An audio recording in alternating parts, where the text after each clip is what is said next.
mercado de fundos imobiliários é uma grande palhaçada e o palhaço você já deve estar imaginando quem é.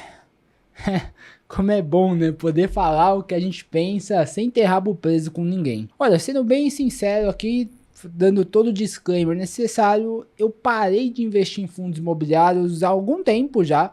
Inclusive parei de recomendar para os meus clientes e para os meus alunos também. Eu tenho um único fundo da minha época como assessor ainda, que era de uma operação específica lá do fundo do BTG, com a Log Logística, Log CP, de um galpão lá e tal. Tá lá, não é listado em bolsa, então não consegui vender aquela porcaria ainda. Mas honestamente hoje eu acho que eu nem compraria se fosse o caso, tá? E fato é que o fundo imobiliário ele ficou extremamente popular no Brasil por conta do raio do dividendo mensal, né? O brasileiro parece que tem tesão nesse negócio e a população média, infelizmente, tem grande dificuldade de fazer duas coisas importantíssimas para quem quer investir o seu dinheiro bem, para quem quer evitar cagada nos seus investimentos, quer fazer conta e ler. Pois é, né? O brasileiro lê muito pouco hoje em dia. Fazer conta, então, tem gente que soa até frio só de pensar. E isso, naturalmente, é um prato cheio para você ser passado para trás, para alguém levar vantagem em cima de você, né? Alguém que lê e faz conta,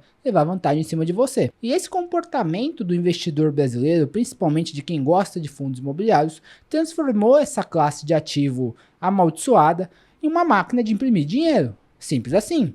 Só que não é uma máquina de imprimir dinheiro para o cotista.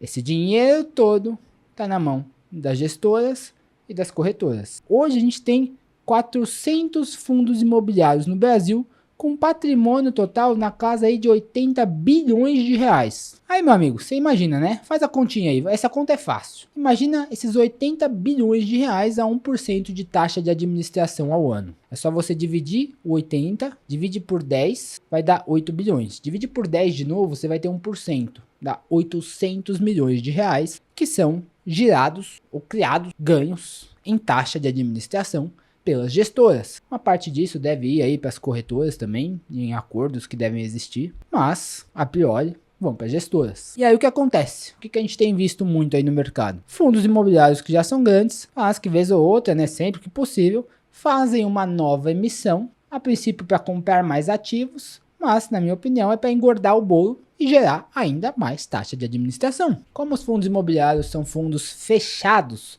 são diferentes dos fundos de ações que você vê lá na corretora, fundo multimercado, de renda fixa, né? Que são fundos abertos, onde a qualquer momento o investidor pode entrar e sair, e aí são criadas ou excluídas as cotas desse fundo. Fundo imobiliário não, ele tem lá sua quantidade de cotas. A única maneira que o gestor tem para crescer o patrimônio desse fundo é fazendo uma emissão de novas cotas. E aí, não sei se já te interessou esse assunto, mas se você parar para ler o prospecto dessas emissões de cotas, você vai ver lá que está discriminado a quantidade de dinheiro que é paga em taxas de distribuição. Taxas essas que vão para as corretoras, que por sua vez dividem uma parte dessas taxas com os seus assessores. Taxas essas que em algumas emissões chegam a incríveis 4 a 5%.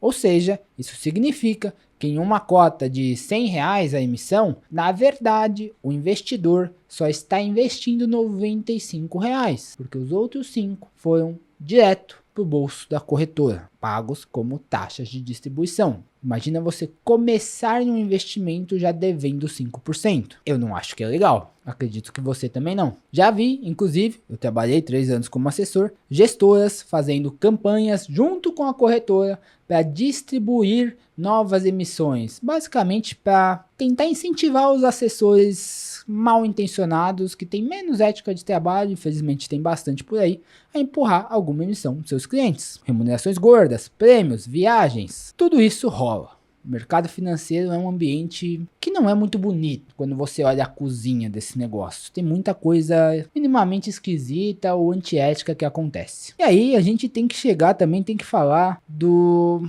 elefante na sala, né? Que são os fundos de papel. Se eu já não gosto de fundo imobiliário, e eu já falei isso várias vezes, eu não sou fã desse tipo de ativo, não entra na minha estratégia de investimentos, salvo raríssimas exceções, mas como é tão exceção, eu prefiro nem olhar, porque tem que gastar muito tempo para achar essas exceções. Então eu tenho coisas muito mais fáceis. Nos meus investimentos eu sou do time do simples. Tem coisas muito mais fáceis e mais simples do que ficar buscando agulha no palheiro nesse universo de fundos imobiliários. E aí quando a gente fala de fundo de papel, cara, isso daqui pra mim é uma das piores coisas que existem. Porque basicamente você tá colocando dentro de uma caixinha bonita, que é o fundo imobiliário, um monte de renda fixa ruim, um monte de dívida podre, de emissor, que você não faz a menor ideia de quem seja, de qual é a qualidade do crédito daquela empresa, qual que é a capacidade financeira dela pagar a dívida que ela está tomando, qual é a qualidade do empreendimento que ela está fazendo.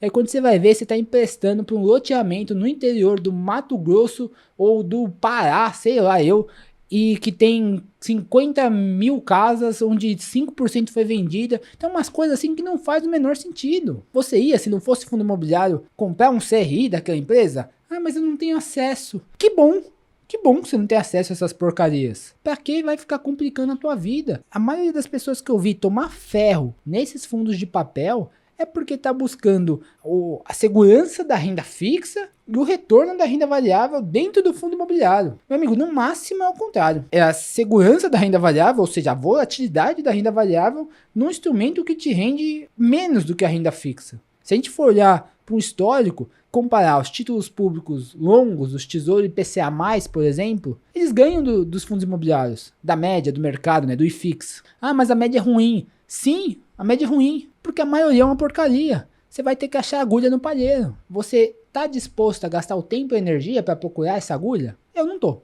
Eu não acho que vale a pena. Se eu quero buscar mais retorno para o meu dinheiro, vou para as ações. Investir em empresas te dá um potencial de crescimento patrimonial, um potencial de geração de renda, um potencial de retorno muito maior. Ah, mas tem fundos imobiliários bons. Beleza. Entre comprar um galpão logístico no interior de São Paulo e comprar um pedacinho do Banco do Brasil, eu prefiro comprar o Banco do Brasil. Eu prefiro comprar o Banco Itaú. Eu prefiro comprar até a Petrobras. Aí a gente pega alguns exemplos, né? Pega aí um HCTR11, por exemplo, que acho que foi o mais emblemático aí dos casos que aconteceram. Aí você já viu aqui, né?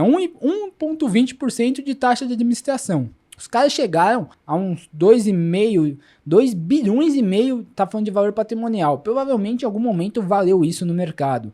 Aí você faz aí vezes 1%, 25 milhões tranquilinhos de taxa ao ano. Hoje tá um quarto disso, né? 600 milhões de reais. Ainda assim, 1% dá 6 milhões de reais que eles estão recebendo dos seus investidores como forma de taxa, né? E aí você vai descendo aqui, beleza? Aí tem um negócio aqui, né? Agora a tese de investimento é high yield. Mostra aqui que high yield no longo prazo rende mais. Essa é meio que a desculpa aqui, né? Aí você vai olhar o negócio, você vai ver a carteira desses caras, né? Olha o tanto de linha que tem aqui. Você conhece alguma dessas tranqueiras? Vai me dizer, ó, que você conhece o que é Melquioreto, uma incorporação.